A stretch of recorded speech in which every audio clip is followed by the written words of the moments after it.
دفاع پاکستان ناقابل تسخیر، پاکستان کا زمین سے زمین تک مار کرنے والے میزائل کا کامیاب تجربہ، وار ہیڈ کی صلاحیت والا ابدالی 450 کلومیٹر تک ہدف کو نشانہ بنا سکتا ہے۔ صدر وزیر اعظم اور مسلح افواج کے سربراہان کی مبارکباد۔ ترکیہ، یونان، سوئٹزرلینڈ کا پاکستان کے ساتھ اظہار یکجہتی، وزیر اعظم شہباز شریف سے ترکیہ کے سفیر کی ملاقات، پاکستان کے موقف کی حمایت جاری رکھنے کے عزم کا اعادہ۔ وزیر اعظم نے کہا کہ بھارت الزامات کا کوئی ثبوت دینے میں ناکام رہا۔ نائب وزیر اعظم اسحاق ڈار کا یونان اور سوئٹزرلینڈ کے وزراء خارجہ سے ٹیلی فونک رابطہ، بھارت کے یک طرفہ اور غیر قانونی اقدامات پر تبادلہ خیال۔ آج کو کل ہمارا آسانیاں ہو گیا ہے، یہ دو ہمارے بزرگ بھائی یہ صدیوں سے یہاں رہ رہے ہیں، ان کا باپ دادا یہاں کا رہنے والا ہے۔ آلوسی کے قریب یہ گاؤں ہے، کہیں معلوم پوچھ گم ہو جاتا ہے، آلوسی کے قریب ان کو ڈھونڈنے کے لیے گئے، انڈیا آرمی نے شہید کر دیے، وہ مار کے کہتے ہیں کہ یہ دہشت گرد ہیں، دہشت گرد یہ نہیں ہے۔ ہمارے دو بھائی انڈین آرمی نے ان کو شہید کر دیا ہے، وہ گاؤں کے ضعیف العمر تھے، تقریباً ان کی 50-60 سال عمر تھی، اور انہوں نے رپورٹ میں ڈال دیا کہ یہ پاکستان کے دہشت گرد تھے۔ بھارت کا پاکستانیوں کو جعلی مقابلے میں مارنے کا شرمناک منصوبہ بے نقاب، سیکیورٹی ذرائع کے مطابق مختلف جیلوں اور ایجنسیوں کے پاس زیر حراست افراد کو مارنے کے بعد سرحد پار دہشت گرد قرار دیا جائے گا۔ ذرائع کے مطابق بھارتی میڈیا ان افراد کو پاکستان سے آئے دہشت گرد ظاہر کرے گا۔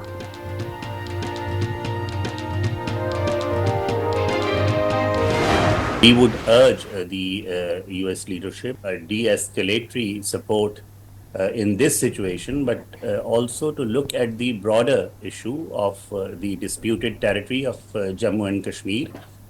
This is one nuclear flashpoint. There's nothing more flashier than this. مسئلہ کشمیر پاکستان اور بھارت کے درمیان نیوکلیئر فلیش پوائنٹ ہے۔ امریکہ میں متعین پاکستانی سفیر رضوان سعید شیخ کہتے ہیں کہ امریکی صدر پاک بھارت تنازع حل کرنے کے لیے اقدام کریں۔ برطانیہ میں Pakistani high commissioner doctor Faisal کا کہنا ہے کہ پاکستان اور بھارت تصادم کے قریب ہیں، مسئلہ کشمیر حل ہونے تک پاک بھارت کشیدگی جاری رہے گی۔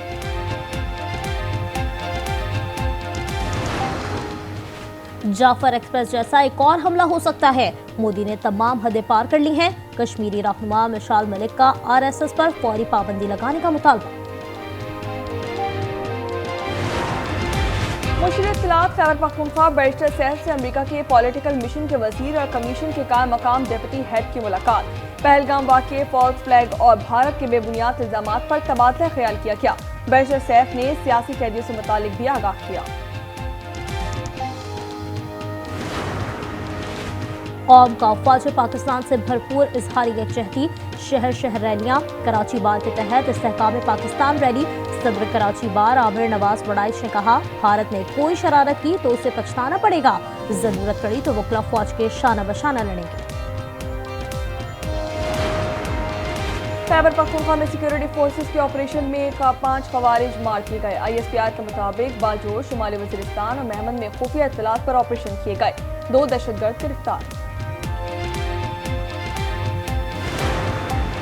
نوشکی میں پیٹرول دھماکے کے 5 زخمی دم توڑ گئے، جاں بحق افراد کی تعداد 12 ہو گئی، 55 سے زائد افراد زیر علاج، DSP سمیت 6 پولیس اہلکاروں کی حالت تشویشناک۔ کراچی میں ڈاکوؤں کی فائرنگ سے جاں بحق نوجوان آہوں اور سسکیوں کے ساتھ سپرد خاک کر دیا گیا۔ کورنگی میں گزشتہ رات لٹیروں کی فائرنگ سے نوجوان جاں بحق اور 1 زخمی ہوا تھا۔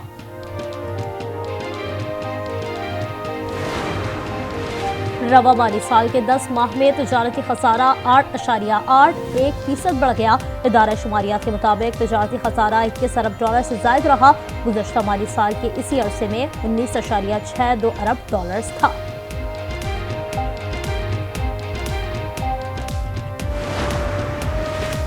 پاکستان سمیت دنیا بھر میں آزادی صحافت کا دن منایا جا رہا ہے۔ صدر مملکت اور وزیر اعظم کا شعبۂ صحافت کو خراج عقیدت پیش۔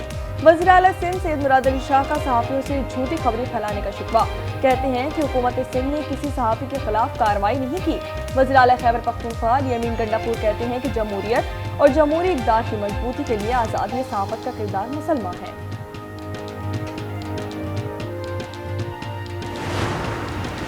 پچھلی حکومتوں نے دہائیوں میں بھی 33,000 گھروں کی تعمیر نہیں کی، ہم نے کام کر دکھایا۔ وزیر اعلیٰ پنجاب مریم نواز نے اپنی زمین اپنا گھر کے پورٹل کا افتتاح کر دیا، کہا پنجاب حکومت کے ہر منصوبے کی تکمیل پر سب سے زیادہ خوش نواز شریف ہوتے ہیں۔